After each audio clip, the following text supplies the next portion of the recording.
3 सफेद फूल, 3 चावल के दाने एक कटोरी में अपने दरवाजे के नजदीक में अंदर की ओर उसको रखो। किसी भी दिन जब तुम्हारा मन पड़ जाए, श्राद्ध पक्ष में करने के लायक ही बस। तुम्हारा बेटा कंपटीशन एग्जाम में बैठ रहा हो, परीक्षा दे रहा हो, नौकरी के लिए अप्लाई कर रहा हो, या उसको कोई कुछ पाने की ललकता है और वो नहीं कर पा रहा है, या दुकान व्यापार व्यवसाय के लिए कार्य कर रहा है पर उसका नहीं जम पा रहा, कोई लोन लेने के लिए अप्लाई कर रहा है, नहीं जम पा रहा, तो 3 सफेद पुष्प और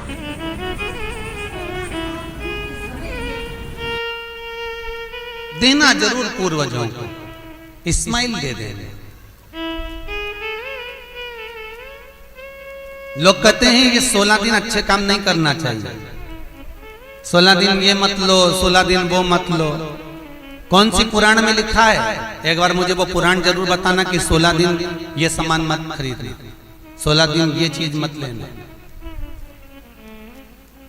क्योंकि शिव महापुराण में और शास्त्रों में वर्णन आता है कि 16 दिन श्राद्ध के हैं, ये पूर्वजों के हैं। आप पूर्वजों का नाम लेकर अपने पितरों का स्मरण कर कर तुम्हारी मर्जी पड़े वो खरीदो, तुम्हारी मर्जी पड़े वो लाओ, पर सबसे पहले उन पूर्वजों को सम्मान पूर्वक वो वस्तु समर्पित कर दो कि आपकी है, आपको संभालना है, आपने दी है, आपके द्वारा आई है। पूर्वज खुश होंगे। तुम्हें बढ़ता हुआ देखकर तो पितर खुद आशीर्वाद देते हैं। कौन माँ होगी जो अपने बच्चे को बद्दुआ देगी? कौन पिता होगा जो अपने बच्चों को बद्दुआ देगा? अगर माता पिता अपने बेटे को गाली भी देते हैं, बद्दुआ भी देते हैं, तो बाद में रोते हैं, आंख में से आंसू निकलती है। एक माँ अपने बेटे को चिल्ला देती है तो बाद में रोती है। अगर माँ अपने बच्चों पर हाथ उठा देती है तो बाद में रोती है। तो क्या मरने के बाद पितर तुमको बद्दुआ देंगे? नहीं, पितर आशीर्वाद देते, बस इतना जरूर कहते हैं कि मैं छोड़ कर गया था रे, मैं तुझे देकर गया था रे, मुझे भूल क्यों गया? तू थोड़ा देता क्यों नहीं है? मेरे को अन्न का भाग देता क्यों नहीं है? बस वो याद करते हैं, वो आपसे मांगने की, क्योंकि आप उसके पुत्र हो, आप उसकी संतान हो, आप उसके वंश के हो, आपसे ललकता है उसको, किसी दूसरे से नहीं।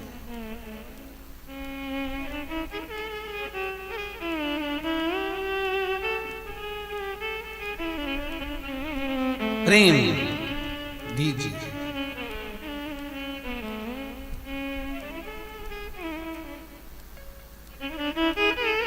भले कोई किस भाव से आए उसका आदर हो, उसका सम्मान। कई लोगों का प्रश्न होता है, गुरुजी हम 4 भाइयों का परिवार है पर पितृ दोष मुझ पर ही क्यों आ रहा है?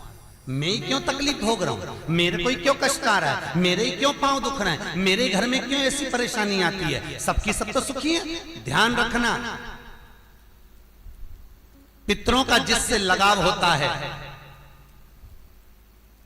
और जिसको पितरों ने दिया होता है, पूर्वजों ने दिया होता है, भगवान ने दिया होता है, लालसा उसी से होती है। भीख मांगने वाला, भिक्षा मांगने वाला भिखारी भी होता है, भिक्षुक भी होता है। तो गाड़ी देख लेता है कि 4 व्हीलर गाड़ी से आया है तो सेठ जी 10 रुपया देगा। कोई पैदल जाता है तो भिखारी भी सोचता है बेचारा क्या देगा, उसके पास तो खुद नहीं, पाँव में चप्पल नहीं पहना है, फिर भी हाथ फैला देता है कि दे दे तो ठीक है, नहीं तो कोई गाड़ी वाला तो देगा ना मुझको। उसी तरह घर के पूर्वज, घर के जो आहूत होते हैं, घर के जो पितर होते हैं, घर के जो वासुक होते हैं, घर के जो पूर्वज होते हैं, आशा उसी से लगते हैं जो दे सकता है। जिसके पास है ही नहीं उससे क्या आशा रखेंगे? जिसके पास कुछ है ही नहीं उससे आशा रखना क्या?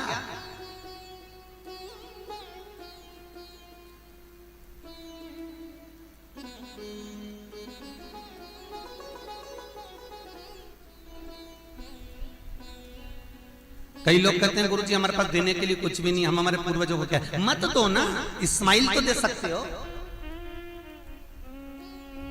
जिस दिन तुम्हारे पूर्वजों का श्राद्ध है, तुम्हारे पास में खिलाने के लिए अन्न नहीं है, तुम्हारे पास देने के लिए दान नहीं है, तुम ब्राह्मण को घर में नहीं बुला सकते, कोरोना महामारी चल रही है, तुम कुछ भी नहीं दे सकते, तुम्हारे पास देने के लिए वस्त्र नहीं, आभूषण नहीं, कुछ भी नहीं, मत दो।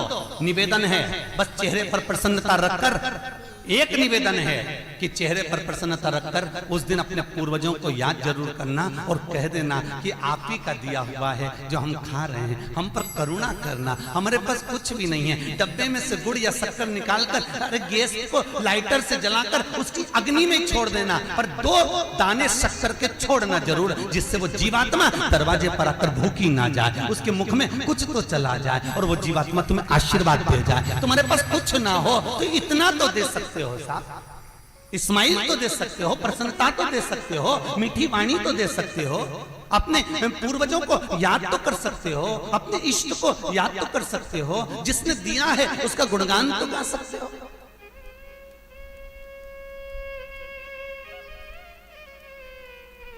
एक नई नवेली दुल्हन को पति ने एक नई नथनी लाके दे दी। कबीरदास जी लिखते हैं, नथनी दी यार ने तो दिया बखान। यार ने केवल एक नथनी लाकर दी है, पति ने केवल एक नथनी लाकर दी है, सोने की बड़ी सुंदर, सबको दिखा रही है, घूंघटे में उघाड़ उघाड़ कर दिखा रही है, मेरे पति ने दी है, झुमका बार बार दिखा रही है, मेरे पति ने दी है, मेरे पति ने दी है। एक नथनी मात्र 2000, 5000, 10,000, 20,000, 25,000, 50,000, 1 लाख, 2 लाख की नथनी पति देता है तो सारे जगत को दिखा देते हो। वो परमात्मा देता है तो किसको क्यों नहीं बोलते कि उसने दिया है, उस पूर्वजों ने दिया है। वो छोड़ कर गए थे तो हम खा रहे हैं, अगर वो छोड़कर नहीं जाते तो रोड पर मिल जाते। लोग कहते हैं हमारी माँ ने हमको क्या दिया, हमारे पिता ने हमको क्या दिया, सब उसको देकर चले गए। भले वो किसी को दे जाएं पर आशीर्वाद लिए बगैर मत जाने देना। भले वो कितना भी पक्षपात करें, भले वो कितनी भी बेईमानी करें, भले वो कितना भी कपट करें, वो सारी जायदाद उठाकर किसी को भी दे दें, पर उन माता पिता का सम्मान जरूर करना, क्योंकि वो मरते मरते आशीर्वाद जरूर दे जाएंगे कि मैंने तुझे कुछ नहीं दिया, ले मैं तुझे आशीर्वाद देता हूँ, और तुम्हें आशीर्वाद मिल गया तो तुम निहाल हो गए। वर चाहिए, आशीर्वाद चाहिए, धन दौलत नहीं। श्राद्ध पक्ष की कथा कहती है, ये श्राद्ध पक्ष का जो वर्णन गरुड़ पुराण में कहा गया कि जीवात्मा सबसे पहले जाती है तो घर पर जाती है, जैसे जट्ठा और मट्ठा की कथा।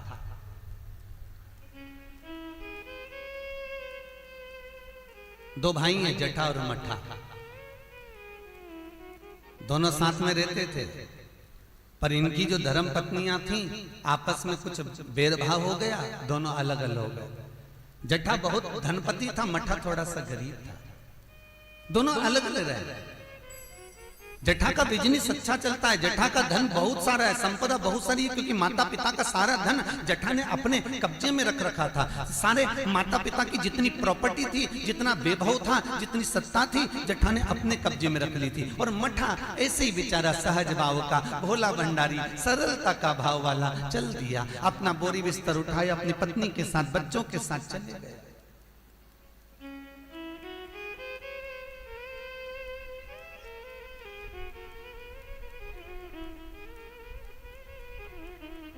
सोलह दिन श्राद्ध किया गया।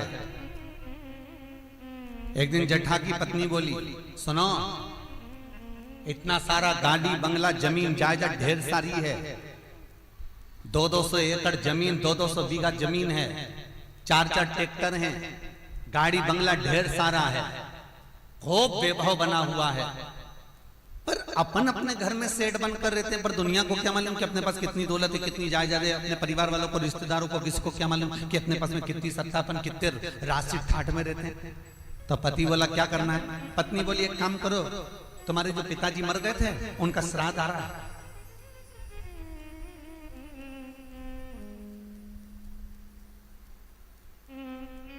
तुम्हारे जो पिता चले गए थे उनका श्राद्ध आ रहा है, एक काम करो, अपन अपने पिताजी का श्राद्ध रख देते, और श्राद्ध रखेंगे तो मेरे मायके वालों को और आपके पूरे परिवार वालों को, जो आपके रिश्तेदार मित्र हैं, दोस्त हैं, और मेरे मायके वाले, मेरी सहेलियां, मेरी बेस्ट फ्रेंड, सबको बुला लें, और उनको बड़े प्रेम से अपन भोजन करा देंगे। इतने में जट्ठा बोला कि भोजन बना तो खिला तो देंगे, पर भोजन बनाएगा कौन, इतना सारा फैलाना हो जाएगा, उठाएगा कौन। इतने में तुरंत जट्ठा की पत्नी बोली, वो देवर और देवरानी क्या करेंगे, बाप तो उनका भी था, पिता तो उनका भी था, वो आए देवरानी, और देवरानी आकर भोजन बनाए और देवर आकर बर्तन मांजे। चलो निमंत्रण सबको देने जा रहे हैं तो उनके घर भी चल जाइए।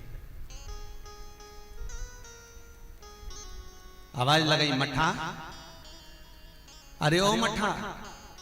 मठा ने दरवाजा खोला, छोटा सा झोपड़ा, गोबर से लिपा हुआ घर। मठा हाथ जोड़कर बोला, बड़ा भाई आया है, बैठो भैया। हम बैठने नहीं आए तेरे घर में, कल पिताजी का श्राद्ध है, तेरे को बर्तन मांजने आना है, दुल्हन को भोजन बनाने आना है। श्राद्ध पक्ष में हमने ब्राह्मणी ढूंढी थी, बामनी भोजन बनाने वाली मिल नहीं रही है, सब लगी हुई है इधर उधर, देवरानी को ले आना। भाभी हम आ तो जाएंगे, पर निवेदन इतना सा है कि पिताजी का श्राद्ध है, तो मन कर रहा है कि हम थोड़ी सी धूप छोड़ दें, इसके बाद आ जाएंगे। इतने में तुरंत भाभी बोली, सुन रे मठा, आना हो तो सुबह जल्दी आना, क्योंकि रखे हुए बर्तन कौन मांजेगा, भोजन कौन बनाएगा। इतनी देरी से आना है तो केवल क्या खाने आ रहे हो, आने की जरूरत नहीं है, तुम दोनों की जरूरत नहीं है मेरे को, मत आना तुम। छोड़ दिया। जेठा गया, अपने ससुराल वालों को बुला लिया, मायके वालों को बुला लिया, सबको बुलाया। पितृलोक से जिसकी तिथि होती है, पितरों के भगवान जिनका नाम है आर्यमा स्वामी, कौवे पर बैठकर जिसकी तिथि होती है, उस तिथि के जीव को कौवे पर बिठाकर आर्यमा स्वामी लेकर आते हैं, और जिसकी यहाँ श्राद्ध होती है उसकी छत पर कौवा छोड़ते छोड़ते जाते हैं। इसलिए हिंदू धर्म में श्राद्ध में कौवे का बड़ा महत्व होता है, क्योंकि पितरों के देवता आर्यमा स्वामी कौवे पर बैठते हैं, और उसी कौवे पर हमारे घर के जीवों को लेकर आते हैं। और सबसे पहले वो जीव कहां जाता है श्राद्ध पक्ष में, बहुत ध्यान से सुनना गरुड़ पुराण का ये चरित्र। सबसे पहले वो जीव कहां जाता है, जो घर का सबसे पुराना घर होता है,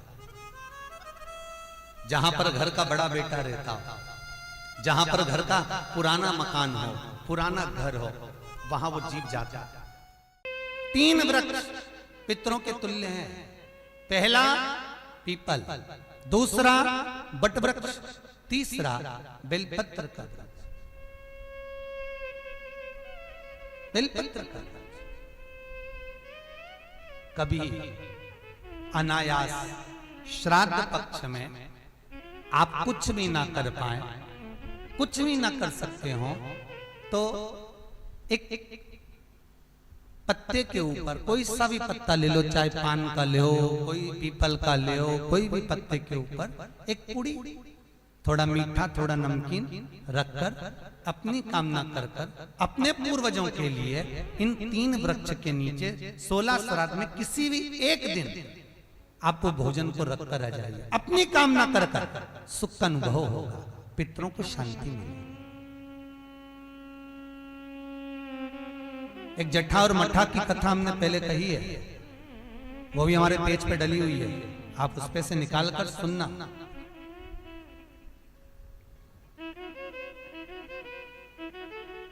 उसमें भी हमने व्याख्यान वर्णन करा जट्ठा मट्ठा की कथा। 3 वृक्ष पितरों के तुल्य हैं,